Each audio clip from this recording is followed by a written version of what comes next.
Part 12 प्यार, जलन और गुड न्यूज का तड़का। तो भाई, कहानी वहीं से शुरू होती है जहां पिछला पार्ट खत्म हुआ था। नव हेन को एक प्यारे से शूज गिफ्ट करता है और थोड़ी देर बाद हेन वो शूज पहन कर आ जाती है। नव तो दिल ही दिल में कह रहा होता है, वाह, मेरे गिफ्ट का लेवल तो अलग ही है। लेकिन तभी यूनवू का जूनियर आता है और बोलता है, आज बॉस कुछ अलग ही लग रही हैं। यूनवू मुस्कुराते हुए, हाँ पता है, बहुत खूबसूरत लग रही हैं। जूनियर, खूबसूरत? मुझे तो गुस्से में लग रही हैं। अब एंट्री होती है हमारे यनसंग की, जो हेन से मिलने आता है। जूनियर तो नोटिस कर लेता है कि ये बंदा आजकल थोड़ा ज्यादा ही मिलने आता है। और फिर शुरू हो जाती है उसकी डिटेल रिपोर्ट। हर दिन लंच साथ में, कॉफी साथ में, वॉक साथ में, यानी पूरा कॉर्पोरेट रोमकॉम पैकेज। यूनवू समझाने की कोशिश करता है कि अरे, ये वर्कहोलिक लोग होते हैं, कॉफी पीते पीते भी काम की बातें करते हैं। लेकिन तभी दोनों देखते हैं कि यनसंग हेन के बाल टच कर रहा है। जूनियर तो हैरान और यूनवू का तो दिमाग गरम। यूनवू समझाता है कि हेन को किसी का बाल टच करना बिल्कुल पसंद नहीं, पर आज बॉस स्माइल कर रही हैं, यानी कुछ तो गड़बड़ है। ये देखकर यूनवू के अंदर जलन का सायरन बज जाता है। इधर हेन और यनसंग मिस्टर हरमन से मीटिंग करने पहुंचते हैं। यनसंग हेन को उसके शूज पर टोक देता है कि थोड़ा स्टाइलिश पहनना था। हेन गर्व से बताती है, ये मेरे हस्बैंड का गिफ्ट है, उसने कहा पहनने के लिए, तो मैंने पहन लिया। और फिर प्यार से ये भी जोड़ देती है कि वो मेरी इतनी फिक्र करता है कि कहीं मैं गिर न जाऊं। यानी यनसंग को एक और इमोशन बैकफुट पर भेज दिया।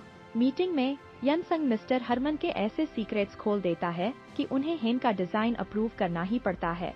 मीटिंग के बाद हेन बोलती है, तुम कॉलेज टाइम में ऐसे नहीं थे, लेकिन तुम्हारी हेल्प का कर्ज रहेगा मुझ पर। उधर रात को यूनवू पीनट केक पैक कराता है।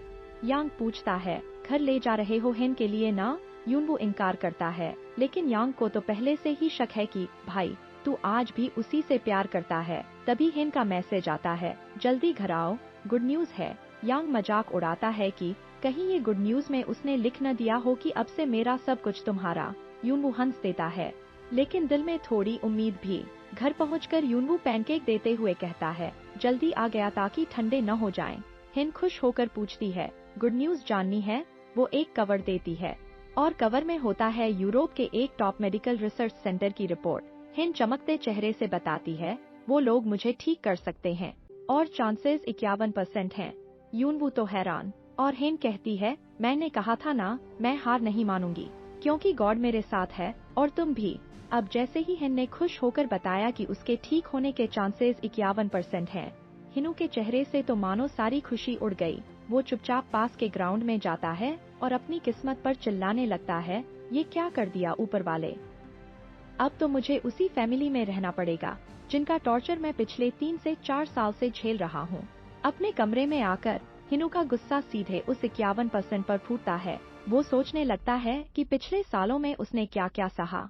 छोटी से छोटी बात पर डांट, हर चीज टाइम पर करो वरना लेक्चर, और अगर हेन को घर पहुंचने में लेट हो जाता था तो डांट भी उसी को पड़ती थी।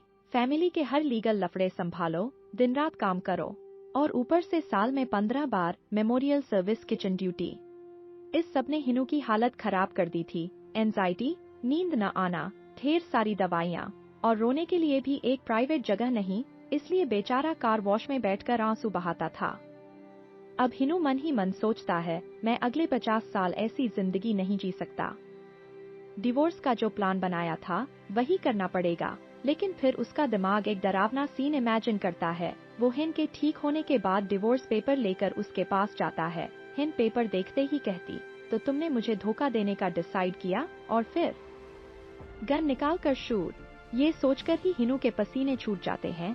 नहीं, ये तो मेरे इमेजिनेशन से भी बुरा कर सकती है। अगले दिन वीकेंड था। हेन अपने डैड की जमकर खातिरदारी कर रही होती है और उन्हें बर्थडे पर कहीं चलने का न्योता देती है। इधर यनसंग हेन से मिलने आ चुका था।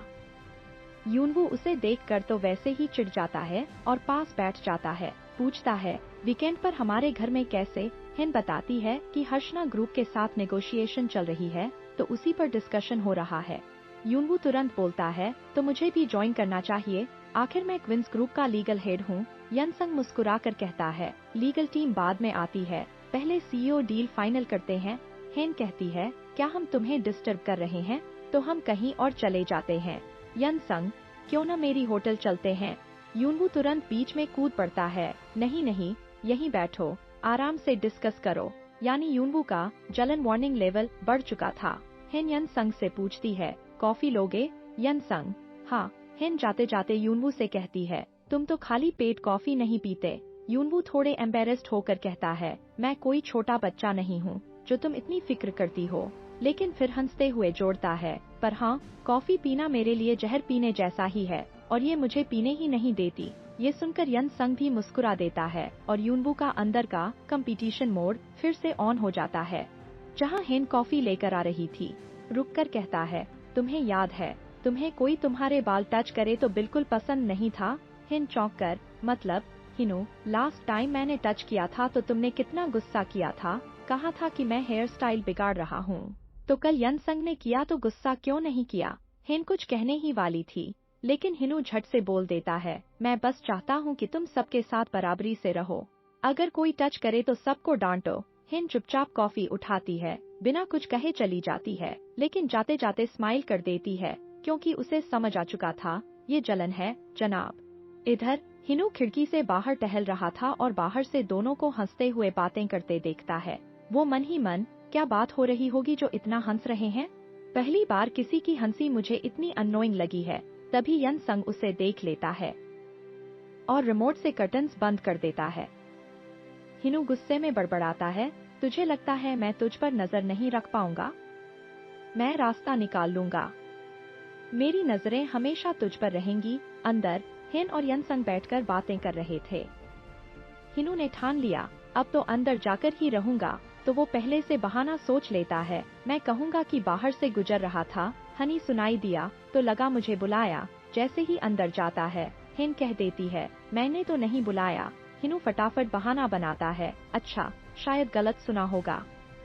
खैर, तुम लोग बातें करो, मैं यहीं हूँ, और दरवाजे पर खड़ा हो जाता है। तभी सचल आता है, जो यन संग से अपनी डील करना चाहता था, ताकि ग्रैंडपा को इम्प्रेस कर सके।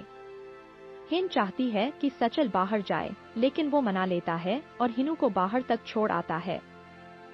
शाम को हिनू यांग से अपनी टेंशन शेयर कर रहा था।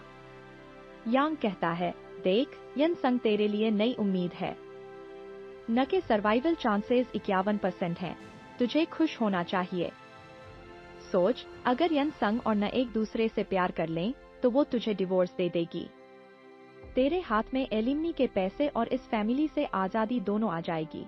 लेकिन हिनू गुस्से में, जो भी हो जाए, मुझे ये यन संग पसंद नहीं है। न के साथ मैं उसे बिल्कुल नहीं देख सकता।